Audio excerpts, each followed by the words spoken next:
হরে কৃষ্ণ বন্ধুরা, আজকে স্বাধীনতা দিবসের দিন। কেশবের ইচ্ছাতে আজকে কি রান্না হয়েছে তোমাদের সাথে সেটা শেয়ার করব, ঠিক আছে?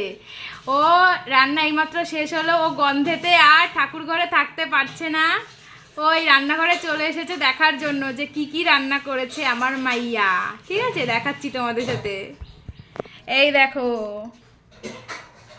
কেশব খেতে চেয়েছে, তাই জন্য আজকে মা রান্না করেছে ফ্রাইড রাইস।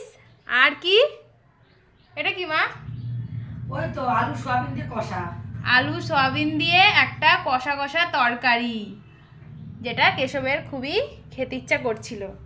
তাই জন্য কেশব এখানে বসে বসে দেখছে যে কত দূর আমার খিদে পেয়ে গেছে।